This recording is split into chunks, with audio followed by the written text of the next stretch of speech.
வணக்கம். இரவு நேர பிரதான செய்திகளின் ஊடாக நர்மதா சிறையில் முதலில் தலைப்புச் செய்திகள். டித்வா சூறாவளியால் பாதிக்கப்பட்ட 1000 பேருக்கு புதிய வீடுகள் வெளியான தகவல். மோட்டார் போக்குவரத்து திணைக்களத்தின் முன்னாள் பிரதி ஆணையாளர் அதிரடி கைது. கொலை முயற்சி கைதான துப்பாக்கிதாரிக்கு நேர்ந்துள்ள கதி. இனி விரிவான செய்திகள்.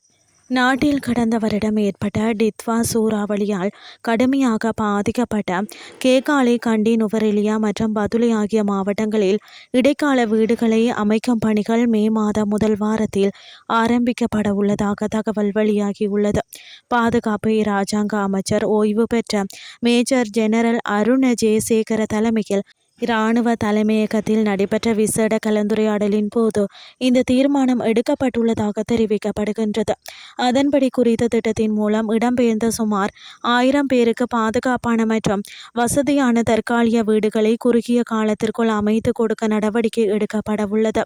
இலங்கை இராணுவத்தின் பொறியியல், தொழில்நுட்பம் மற்றும் மனிதவள பங்களிப்புடன் இந்த வீடுகள் நிர்மாணிக்கப்படவுள்ள நிலையில் இந்த முயற்சி அரசாங்கத்தின் இலங்கையை மீண்டும் கட்டியெழுப்புவோம் திட்டத்தின் கீழ் முன்னெடுக்கப்படுகின்றது.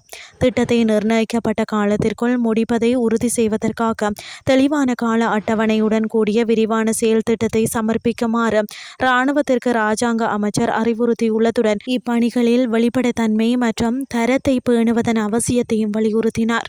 வீடுகளை நிர்மாணிப்பதற்கான பொருத்தமான காணி துண்டுகளை அடையாளப்படுத்தும் பணிகள் அந்தந்த மாவட்ட செயலாளர்கள் மற்றும் தேசிய கட்டட ஆராய்ச்சி நிறுவனத்தின் ஒத்துழைப்புடன் தற்போது முன்னெடுக்கப்பட்டு வருகின்றன.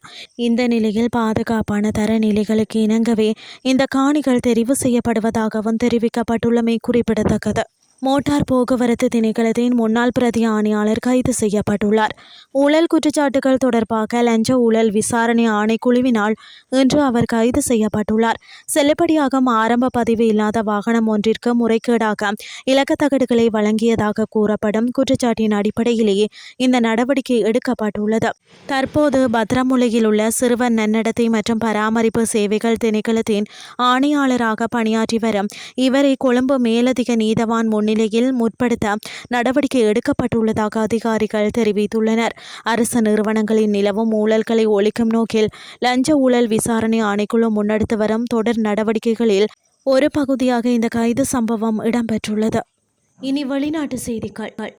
கடந்த சனிக்கிழமை வெள்ளை மாளிகை நிரூபர்கள் சங்க விருது நிகழ்ச்சியின் போது துப்பாக்கிச்சூடு நடத்திய சந்தேக நபர் அமெரிக்க ஜனாதிபதி டொனால்ட் ட்ரம்பை கொலை செய்ய முயன்றதாக திங்களன்று உத்தியோகபூர்வமாக குற்றம் சாட்டப்பட்டுள்ளார். 31 வயதான இந்த நபர் மீது ட்ரம்பை கொலை செய்ய முயற்சித்தது மட்டுமல்லாமல் 2 விதமான துப்பாக்கி சட்ட விதிமீறல்கள் உட்பட மேலும் பல குற்றச்சாட்டுகள் சுமத்தப்பட்டுள்ளன. நீதிமன்ற விசாரணைகளின் போது இந்த தகவல்கள் வெளியாகியுள்ளதுடன் சந்தேக நபர் திங்களன்று தனது முதல் நீதிமன்ற முன்னிலையையும் மேற்கொண்டுள்ளார். இந்த குற்றச்சாட்டுகள் நீதிமன்றத்தில் நிரூபிக்கப்படும் பட்சத்தில் அவருக்கு ஆயுள் தண்டனை வரை வழங்கப்பட வாய்ப்புள்ளதாக சட்ட வல்லுநர்கள் தெரிவிக்கின்றனர். வெள்ளை மாளிகை நிரூபர்கள் சங்க விருந்து என்பது மிகவும் உயர்மட்ட பாதுகாப்பு வலயத்திற்குள் நடைபெறும் ஒரு நிகழ்வாகும். அத்தகைய இடத்தில் ஜனாதிபதியை இலக்கு வைத்து நடத்தப்பட்ட இந்த தாக்குதல், இந்த முயற்சி அமெரிக்க பாதுகாப்பு தரப்பினரிடையே பெரும் அதிர்ச்சியை ஏற்படுத்தியுள்ளது. இந்த சம்பவம் தொடர்பான மேலதிக விசாரணைகள் தீவிரமாக நடைபெற்று வருவதுடன் தாக்குதலுக்கான பின்னணி மற்றும் நோக்கம் குறித்து பாதுகாப்பு பிரிவினர் விரிவான ஆய்வுகளை முன்னெடுத்து வருகின்றனர். செய்திகள் யாவும் நிறைவடைகின்றது.